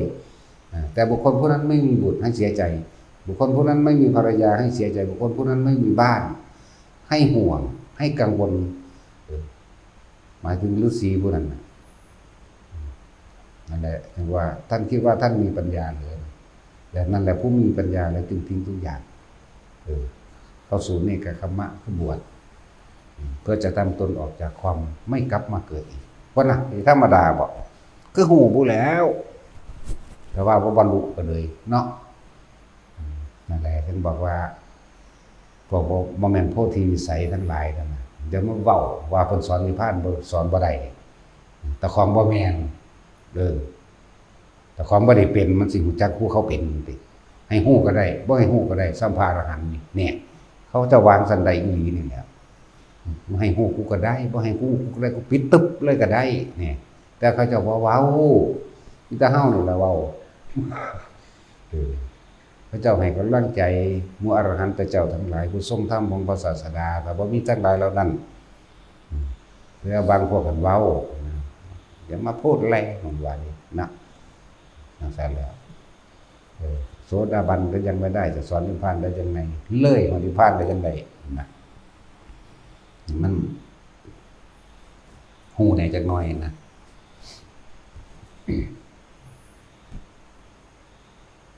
แต่ว่าทุกๆคนนำไปคิดโดยเฉพาะเรื่องความตายเนาะถ้าเจ้ามีสิ่งใดเวลาพวกเจ้าสิตายพวกเจ้าก็จะทุกข์กับสิ่งนั้นแหละสิ่งที่พวกเจ้ามีแหละผู้ใดมีลูกก็ไปทุกข์กับลูกนั่นแหละโอ้ยจะสิอยู่จังไดเนาะท่านตั้งตัวได้อยู่เดี๋ยวเบิ่งลูกพวกเขามันรวยมันก็มีผัวมีเมียใหม่แล้วมันเป็นคนละคนแล้วเด้มึงก็บ่เบิ่งน้องเลยเนาะเด้เขาก็มีลูกให้ห่วงก็ไปเหมือนกันเพิ่นน่ะนั่นแหละก็เลยบอกว่าใครมีสิ่งใดย่อมทุกข์กับสิ่งนั้นทุกข์ตัวมันสิเป็นสาเหตุให้ไปเกิดทุกข์จักสิทุกข์เท่าใดอีกจักสิเป็นกรรมเป็นกันเป็นอสงไขยมันเด้ผู้ใดมีท้องก็ห่วงท้องก็ทุกข์กับท้องใครมีลูกก็ห่วงลูกทุกข์กับลูกใครมีหลานทุกข์กับหลานใครมีสมบัติงัวควายใครมีสมบัติเป็นแมวเป็นหมาก็ทุกข์กับแมวกับหมาไปเกิดน้ำหมาน้ำแมวน่ะอย่างสั้นแหละใครมีขี้ดินหลายก็ไปเกิดเป็นบุ่งเป็นนอนคือเป็นยังอยู่ในหันแหละแต่ว่านี่บ่เปรียบเปรยซื้อได้แบบอาจจะตกนรกตะกอนจังขึ้นมาใหม่ก็ได้ ธรรมดาบ่นี่ซั่นแหละผู้ใดมีอำนาจทั้งเป็นบ้าคักบ่ต้องห่วงอันพวกนี้คือวันนี้ข้อเราถามนักการเมืองเขาโกงประเด็นหลายๆเขาบ่คิดบ่สิมาสร้างบัตรเขาสิบ่เอาไปซอยคนทุกคนยากบ่ฮึเพิ่นว่าเอาถ้ามันมีฮิริโอตตัปปะมันมีความละอายต่อบาปเกรงกลัวกระบาปมันสิโกงบ้านโกงเมืองบ่เนาะมันฮอดบ่เป็นนักการเมืองอยู่แล้ว ก็ฮู้อยู่ว่านักการเมืองเขาไปหาผลประโยชน์เอาเงินไปซื้อเงินไว้ เดี๋ยวต้องสั่นฟังเข้าใจว่าล่ะเอาเงินไปซื้อเงินเลยล่ะตอนบ่ทันได้เป็นมันไหวไปแมงตะกันขี้ดินพุ่นล่ะ ตอนมันเป็นแล้วมันสิไหวเจ้าซะล่ะเนาะมีแต่มันสิตีนเหยียบซ้ำเหยียบข้อคมของเงินเจ้าต่อซ้ำนั่นแหละนักการเมืองกันว่าป้าตัวเขาโกงหลายปานนี้เขาบ่คิดสิซอยคนทุกข์คนยากบ่เขาบ่คิดที่สิสร้างวัดสร้างว่ามันมีบ่โอ้ยมันสิถ้ามันมีหิริโอตตัปปะนั่นน่ะมันบ่เป็นสามฮอดนักการเมือง เห็นว่าล่ะมันสั่นแล้วเขาบ่มีดอกแนวมันนั่นมีแต่อยากได้กับอยากได้อย่างเดียวนั่นแหละมีแผ่นดินบ่ต้องห่วงดอกนาว่าเพิ่นฟังพวกสิเป็นหนี้แผ่นดินหนี้แผ่นดินการกิน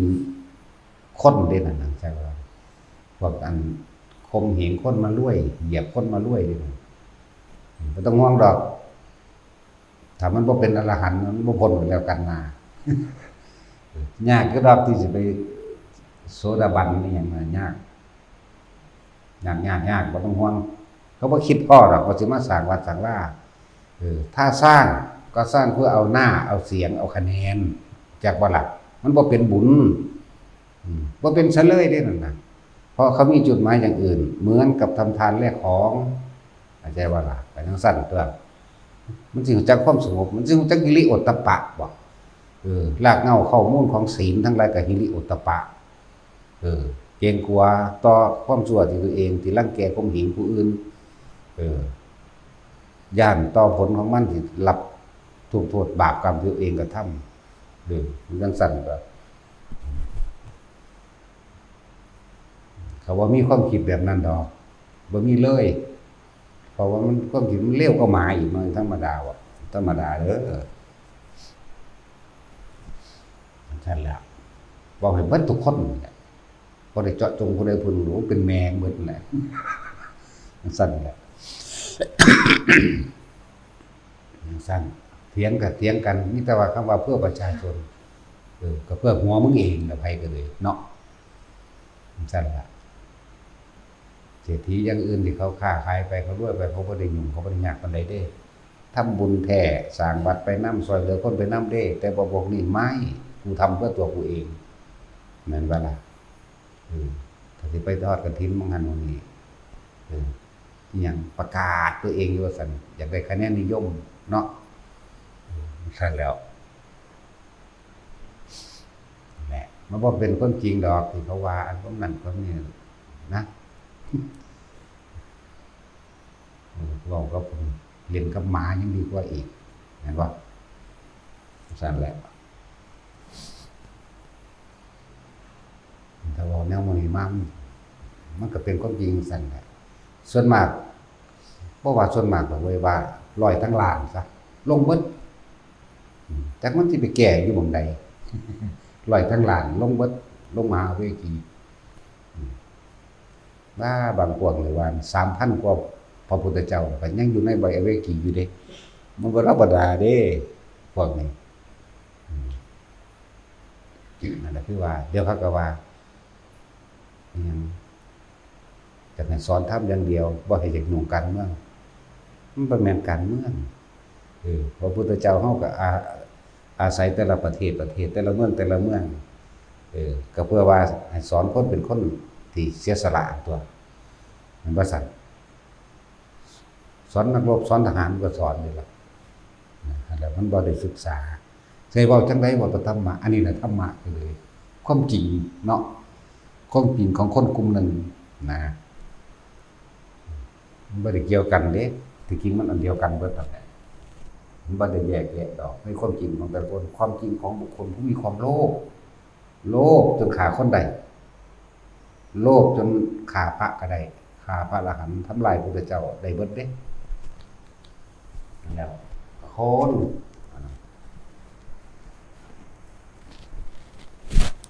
ว่าอยู่บนเทวทัตแสนพระพุทธเจ้าไปอย่างเดียวเนาะแต่สาวา 3-4 พันพระพุทธเจ้ามันยังบ่ได้ขึ้นอยู่มันยังหน่อยเลยทั้งนั้นล่ะบางครั้งบางสมัยของพระพุทธเจ้าองค์นึงไปสอนเจ้าฟ้ามหากษัตริย์แต่ละประเทศไปคัดใจนักการเมืองอย่างพระโรหิตตะกี้ว่าพระโรหิตโหลดเสนาบดีโหลดเนาะเป็นคัดใจเขานี่สิเป็นเพราะผู้นี้แหละเฮ็ดให้เฮาขาดลาภสักการะรายได้เฮาหดสั่นลงเป็นเพราะว่าผู้นี้ไปนำข่าพระพุทธเจ้าธรรมดาบ่นั่นแล้ว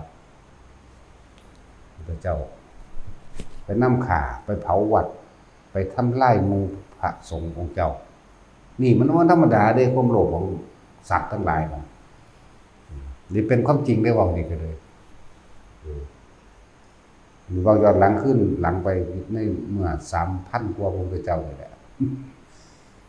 พุทธเจ้าก็ไปแสดงธรรมให้ทุกคนมีคนนั้นมีความโลภมีความโกรธมีความหลงเพิ่นก็แสดงธรรมไปหลายคนที่คิดได้หลายคนที่สารภาพตามความเป็นจริงหลายคนเพิ่นนี่บ่ได้รายได้เพิ่นบ่เหมือนเดิมจักบ่ล่ะทั้งสั้นแล้วศูนย์ที่พุทธเจ้านำข่าพุทธเจ้านั่นแหละอนันตริยกรรมมันข่าเพิ่นบ่ได้ดอกมันมีทางมันบ่ได้ข่าพุทธเจ้าได้แล้วถือแผ่นดินสูบเหมือนกันหมอนั่นไปเลยแต่เพิ่งไปตีนถือมันต่ออยู่แต่ว่าเปื้อนตีนขี้เดียดถ้าใส่บูดก็บ่ได้เพราะว่าไฟมันแห้งมันสิบูดเปื่อยเนาะตัดสินมันยังหน่อยเด่นนะแต่เบิ่งคิดเบิ่งเอาครับคือจังนั้นอาชาติศัตรูนี่หมื่นพุทธเจ้ากินจะมาดิวิกาก็หมื่นมาคันธิยะหมื่นพุทธเจ้าที่จังขึ้นจากนรกแต่พวกนี้ก็ค่อยเวียนว่ายแต่เกิดสูงต่ำดำขาวได้หั่นมันบ่นำสายเดิมเรื่องซั่นเด้มันบ่นำสายเดิมมันจำเป็นไปตามสายเหมือนกับที่ได้เกาะเกี่ยวติดตามกันมานั่นเองเรียกว่าบุพเพสันนิวาสการกระทำบุญร่วมกันนั่นแหละเรียกว่าคำว่าบุพเพสันนิวาสต่างๆบ่ได้เว้าเรื่องเฉพาะว่าคู่ตัวผัวเมียเด้จักว่าการกระทำบุญร่วมกันบุพเพสันนิวาสร่วมกันเป็นกลุ่มเป็นก้อนมาแต่เคยปรารถนาร่วมกันมาเรื่อยๆแหกคอกออกไปซะบัดนี้ไปตั้งต้นไม้ได้บัดนี้ เอามึงสิเอายังใดวะไปตั้งต้นใหม่ปุเพจักตะบุญญาตาก็คือการกระทำบุญเอาไว้ในการก่อนร่วมกันเราปุเพสันนิวาสก็ว่าการสร้างสมเหมือนกับคนหลายใจคนหลายใจมันสิเลือกเด้โอ้อาจารย์องค์นี้ที่แรกก็เชื่ออยู่ศรัทธาเฮ็ดน้ำดีอยู่มื้อใดมื้อหนึ่งบ่พอใจโดดหนี้ไปหาผู้ใหม่เอาเดี๋ยวนี้ล่ะปัจจุบันโดดหนี้ไปหาผู้นี้จักสิเอาไผกันแน่เลยหรือบ่ตั้งมั่นได้หาความตั้งมั่นบ่ได้เลยแล่นหาแต่เลือกอาจารย์เนาะที่เคยว่าอาจารย์บ่ได้เลือกลูกศิษย์เด้มีแต่ลูกศิษย์ได้เป็นผู้เลือกอาจารย์เนาะบัดนี้ความสิรู้ธรรมเห็นธรรมหรือหยังอาจารย์แต่ละองค์มันก็สอนสรุปอันเดียวกันได้บัดนี้แต่ว่าอาจจะตั้งคำเว้าแต่ว่ามีจุดหมายเดียวกันคือนิพพานผู้นี้บ่พอใจผู้นี้แล่นไปหาองค์นั้นบางคนเสือกทำลายองค์นี้เด้ด้อยค่าเพิ่นตะกี้ให้ค่าบัดนี้ด้อยค่าไปหาอีกองค์นึงไปหาค่าองค์นั้นบ่พอใจอีกแล้วด้อยค่าองค์นั้นด้อยค่าองค์นั้นให้ค่าองค์นั้นด้อยค่าองค์นี้บ่ได้จักหยังเลยนั่นแหละคือว่าสู้สิไปเริ่มต้นใหม่กับไผไปพระพุทธเจ้าเกิดมานี่ก็หลายคักแล้วเด้แต่พวกเฮามีพอได้อ่านได้ฟังอยู่นี่คือตัวข้าวทองพระพุทธเจ้า28พระองค์สิเนาะที่ปังกาโรพระที่ปังกรพระสรณังกรนี่หยังไล่ไปที่จนถึงพระโคดมมันนี่ซ้ำนี่ก็พอแห้งแล้วนี่มันเท่าใดสงไขเลยอันว่า28พระองค์นี่สิว่าหยังสิเฮาเว้ามานี่ยังเว้าน้อยอยู่เด้3,580,4,392 หมู่ตัวเจ้าเด้อนี่ยังน้อยอยู่เด้นี่เพราะท่านได้บวกซื่อๆเด้มันมีกว่านั้นอีกแต่สำนี้ก็จักสิว่าจังไดแล้วนั่นแหละขนาดว่าเรื่องเจ้าของเองแล้วบัดนี้เฮ้ยกูได้บวชกับปากเพิ่นแท้ๆกูยังมานั่งแหม่มอยู่พอสำนี้ยังสูงในเจ้าของอยู่ภาษาหยังกับผู้บ่จักถีบจักแดงหยังค่อยเดี๋ยวก็ให้ค่าองค์นั้นด้อยค่าองค์นั้นให้ค่าองค์นี้ด้อยค่าองค์นั้นเลยมันเป็นไปเรื่อยเลยบ่อยู่หลักเดิมกระโดดไม่ไปเรื่อยแต่นี่คือเทวทัตนี่ก็บ่อยู่หลักเดิมกินจะมาในกาก็บ่อยู่หลักเดิมเห็นว่าซั่นนั่นแหละหลายๆคนบ่อยู่หลักเก่าบ่อยู่ไปตามสายเดิมหรือที่เคยบำเพ็ญร่วมกันเนาะเป็นกลุ่มเป็นก้อนมาโดดออกนี้นั่นแหละไปเริ่มต้นใหม่ยังไงมันสิได้ยังต่ำๆนึงอสงไขยแสนกับเด้พวกสาวกทั่วไปนี่จักว่าล่ะอย่างต่ำๆหรืออย่างปกติมันนั่นอันนึงก็ดีนึงอสงไขยแสนกับเด้นั่นสั่นถ้ามหาสาวกใหญ่2 องค์หรือ2อสงไขยคือยิ่งยวดเป็นปรมัตถ์อันนี้พอกันกับพระปัจเจกแต่ว่ามันมีก่อนอธิษฐานมันก็มี3ระดับคือกันนี่ล่ะนั่นแหละก็ลองเบิ่งท่าแม่เริ่มต้นแรกนึกลึกๆในใจแล้วก็ลืมปล่อยปละละเลยไปไปเฮ็ดเลวมั่งนั่นนี่มั่งดีมั่งสังสมมั่งบ่สังสมมั่งลบของเก่ามั่งลบบุญเก่ามั่งบ่เติมของเก่าทำบาปแล้วทับถมหลายขึ้นจังซั่นแหละหรือว่าแล้วก็ดีแต่ว่าพระโมคคัลลาภาษาลิบุตรเข้มข้น2อสงไขยแสนกับสาวกทั่วไป1อสงไขยแสนกับจังซี่นะโอ้ยเว้าเรื่องอสงไขยก็บ่แห้งก็บ่หาแต่เว้าเป็น80ดอกมันนายอยากว่าล่ะมันนายคือตัดสินนี่ก็ขุดมาจากใต้นรกมันมีอยู่8ชั้นนึงเด้อันเรือนต่ำสุดมันตัดสินอยู่46มื้อนี้ก็คือกันอยู่ที่20พุ่นมันเลิกก็เจ้าก็มีดอกตัดสินนี่อีนี่สันที่25นั่นเลยเจ้ายังอยู่ในสัน16เลยมันมี8ผมต้อง8 3 24อีนั่น8 4 32 มันเลิกเก่าๆเด้คนธรรมดาเด้น้ำคนเอาเนาะสงไข่เด้บอกนี่อย่าลืมเด้อบอกมานี่ความลึกความยาวความไกลของมันแต่ฟังแล้วสบายใจก็ตั้งใจเอาเดี๋ยวนี้เป็นหยังเนาะได้สุขคนอยู่ไหมตั้งใจเอาเดี๋ยวนี้ก็ทำความรู้สึกโตขึ้นมาสั่นตัวอย่าเพลิดแต่ความอยากได้อยากดีอยากมีอยากเป็นอย่างไรคำว่าเพลินคำว่าเพลินบอกภาษาเขาง่ายๆเมื่อลอยนะเมื่อลอยจินตนาการคิดไปแต่มีผู้ใดเรื่องมาจับปุ๊บเห็นเห็นตกใจภาษาเขาจัดเฮ้ยตกใจปุ๊บนั่นแหละรู้สึกโตจากว่าละแต่เมื่อลอยไปแต่เขาไม่เกิดเลยเห็นตื่นนั่นแหละรู้สึกโตถ้ามีผู้ใดผู้หนึ่งมาสะกิดตื่นปุ๊บขึ้นมานั่นแหละรู้สึกโตแล้วอย่าปล่อยความคิดล่องลอยไปหลายแต่ผู้ใดอยากเห็นความคิดของเจ้าของก็ทดลองเบิ่งสติอะไรหนึ่งในขณะใดที่เขาคิดเรื่องใดเรื่องหนึ่งเอ้ากูกำลังคิดเรื่องนี้ตัวนี้กลับมาเบิ่งลมหมดเด้อขึ้นมาทันทีความคิดนั้นถูกดับไปหรือมันถูกดับไปใจว่าล่ะนั่นแหละจังสิรู้สึกตัวใดจาดเจ้าของแน่สะกิดเจ้าของแน่ให้ตัวเองปลุกตัวเองแน่เลยตื่นตัวมันตื่นแน่เลยพวกเจ้าสิเข้าใจเลยว่าการเห็นความคิดครั้งแรกจะเป็นแบบใดแต่เฮาได้สติขึ้นนึกได้เอานึกถึงคำหลวงพ่อว่าเนี่ยกำลังเปิดเพลินไปหรือกำลังเมื่อลอยไปคิดปรุงแต่งเรื่องนั้นเอ้ากูกำลังคิดเรื่องนี้ตัวนี้สูดลมหายใจเข้าเลยนั่นแหละสิเห็นความคิดกับของเอง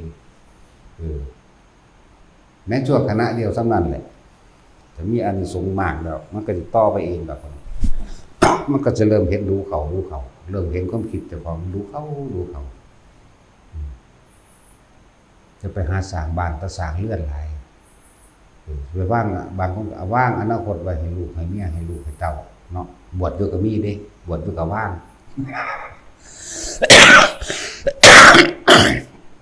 ว่างอนาคตไว้ให้เพื่อนว่างอนาคตไว้ให้เพื่อนนั่นแหละเมื่อลอยไปเรียกว่าเพลินนันทิราคะเปิดเพลินไปกับสิ่งที่พอใจโดยนันทิราคะนันทิราคะสหคตาสหคือเกิดพร้อมเพลิดเพลินไปน้ำกันโดยไม่รู้สึกตัวเขาว่านันทิราคะสหคตาเนี่ยเปิดเพลินแปลว่าจังสั้นโดยภาษาภาคกลางภาษาเฮาว่าเมื่อลอยใจลอยคิดไปเด่นแม่นบ่ล่ะพ่อเข้าใจว่านี่พ่อเข้าใจก็ตายซะแปลยังคักปานนี้แล้วก็เลยตามความรู้สึกที่ผู้ใดก็เคยเมื่อลอยตัวเนาะแต่จินบ่มีสมองเราก็ยังพอเข้าใจได้อยู่เด้แม่นบ่ล่ะขนาดเราบ่มีสมองเด้นั่นน่ะมันเป็นกลวงๆอยู่ในหัวจังซั่นแหละเมื่อลอยเพลินไปคิดไปถ้าผู้ใดคิดได้ให้หยุดกับความคิดจับตัวใดตัวหนึ่งที่มันอยู่มองได้ก็จังนั่นแหละสติผมกำลังคิดเรื่องนี้ตัวนี้กลับเข้ามาลงเลยนั่นแล้วหมายถึงว่าทุกคนพยายามฝึกอยู่กับลมมันจังสิเห็นแต่เฮาบ่หยุดเฮาบ่นิ่งเฮาบ่เห็นความคิดมันแล่นไปแล่นมาดอกนั่นได้เพิ่นจังว่าใส่วิธีเอาลมนั่นแหละเป็นเครื่องหลอกเครื่องลวงลมบ่มีรูปร่างลักษณะท่าทางบ่เป็นตัวบ่เป็นตนบ่แม่นคนบ่แม่นสัตว์วิธีตัดความคิดแล้ววิธีสิเห็นความคิดว่าซั่นมันสอนอานาปานสติว่าทำความรู้สึกอยู่กับลมหายใจเข้าคำว่าอานาปานสตินั่นน่ะหายใจออกหายใจเข้าหายใจออกมือนึงให้มันเห็นเฮ็ดได้มันได้ต่อเนื่องกันจากหน้าที่นึงก็เหลือกินแล้วนะบ่ได้เอาหลายได้เอาหน้าที่เดียวนี่โอ้ยบ่ธรรมดามันดับภพดับศาสตร์เท่าใดล้านภพด้านศาสตร์นี่มันน่ะภพเกิดหมายถึงความคิดเฮากำลังเพลินไปอารมณ์เฮาแหมมันก็เกิดตายจิตเกิดตายแล้วเด้นั่นน่ะจักว่านี่นั่นแล้วเพียงแต่ว่าบ่ทันได้ตายออกจากร่างซื่อเด้ตายออกจากร่างก็ไปตามสุดท้ายที่มันไปค้างไว้จักอารมณ์ค้างบ่เดี๋ยวนี้เนาะ ศูนย์ในคนเฮ้ยมันบ่ล่มจักเทื่อเลิ่นว่าอารมณ์ค้างนอนอยู่กับยันทวนอยู่ผู้เดียวน่ะพลิกไปพลิกมาอยู่หั่นเมื่อสัตว์ออกศูนย์นั่นแหละว่าอารมณ์ค้างหัวใจวายตายตอนนั้นไปนรกนั่นแหละที่บอกว่าคนเรามันสั่งภพไปเกิดก็ตายยังเกิดคิดเกิดนั่นแหละถ้าเศร้าคิดเรื่องนี้ก็คิดตายครับเรื่องนั้นเกิดเรื่องนี้เกิดภพนี้ตายเรื่องนี้ภพนั้นโอ้สารพัดมันเร็วขึ้นอย่างเดียวเท่าใดล้าน3 ล้านกว่ามันได้แต่ละนาทีมันวิจำนะธรรมดาคือบอกเป็นอย่างแบบก็สมิเนาะบอกความไวของจิตพูดแต่บอกก็พวกสูงอยู่ข้างบนแน่หรือพ่อบอกกันใดอยู่แล้วก็พวกนี้ซึ่งลึงเนาะก็รู้เรื่องหลักแล้วใครจะจักว่าการที่จะไปเห็นความคิดนี่เห็นอย่างใดตอนที่เขากำลังเมื่อลอยไปนะเพลินไปแบบนี้แต่นึกถึงคำหลวงพ่อว่าเอ้ากูกำลังคิดถึงเรื่องนี้ตัวนี้กลับมาหายใจเลยโดยไม่ต้องคิดถึงลมหายใจกันเลยหรอกลู่ลมเขาเย็นวืดออกนั่นแหละเห็นลมม้วนๆเฉพาะนี่เด้อไม่ต้องตามลมเขาแล้วก็ว่าต้องตามลมออกมาปลายช่านจมูกหรอกมันอยู่นี่แหละมันม้วนนี่เนี่ยนั่นแหละเราจะได้เห็นมันเองบัดนี้วิธีตัดภพตัดศาสตร์วิธีตัดกรรมเก่าก็จะไปคิดถึงเรื่องเก่าๆอันนี้เป็นแค่คำแนะไอ้ตัวบ่คิดจริงๆบ่ได้คิดอย่างเลยล่ะเข้ามาลงเลยทำความรู้สึกอยู่กับลมโลดส่วนมากมันภาวนาบ่ได้เพราะว่ามันไปคิดหาเอาแต่ผลมันเด้อมันมองแต่ข้างนอกหรือเอาผลข้างนอกผลนอกก็คือคิดเอาอดีตนั่นแหละคิดแต่เรื่องอยากเป็นอรหันต์คือผู้นั้นอยากเป็นคือผู้นี้อยากหูทิพย์คือผู้นั้นผู้นี้โอ้พระอนุรุทธะมันตาทิพย์เนาะพระโมคคัลลาเพิ่นฤทธิ์เดชหลายพระสารีบุตรเพิ่นปัญญาหลายเนาะพระกังขาริวตะเป็นผู้เลิศโดยชาติเนาะเขาชาติออกชาติเป็นผู้ครองในการทรงชาติเนาะอยากเป็นนั่นเลยว่ามีตัวแสอยู่ในอดีตกับอนาคตมันเลยเป็นสิ่งเดียวกันมันบอกจักปัจจุบันเดี๋ยวนี้ปัจจุบันลมหายใจเข้าออกสติก็คือลมหายใจเข้าออกนี่แหละดูให้มันเกิดความรู้สึกตัวเลยในลมหายใจเข้าออกสำหรับผู้ฝึกไปแล้วมันก็จะมีอาการปิติต่างๆเกิดขึ้นแทรกซ้อนเข้ามาหลายอะไรอย่างปิติหาเอาก็เว้าซุมื้อแหละว่านก็เว้าทั้งเว้าทั้งศูนย์คนบอกต่อกัน2 มื้อแล้วได้ศูนย์กันบ่มีสมองยังแข็งไปก็เลยเนาะสิเว้าเอาแต่จุดจากความเป็นจังว่าแตกแขนงหรือเอาไปเปรียบเอาเด้อพวกเขายังอยู่ในขันเนยยะอยู่ใครอยู่ดอกคำว่าเนยยะแปลว่ายังอีกว่าเนยท่าขนมบ่นั่นแหละเนยยะหรือเนยยะ ให้ข้อคิดบ่อยๆหรือให้ทางออกหรือแนะนำทางให้ต่างๆนานาสารพัดเรียกว่าเนยยะ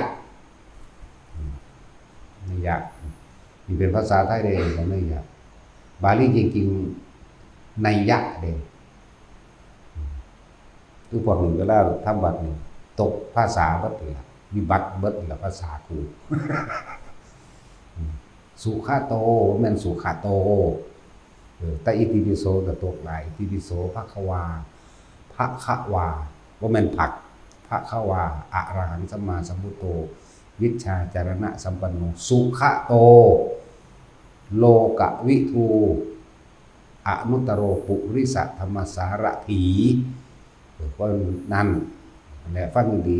สัทธาเทวมนุษย์สานัง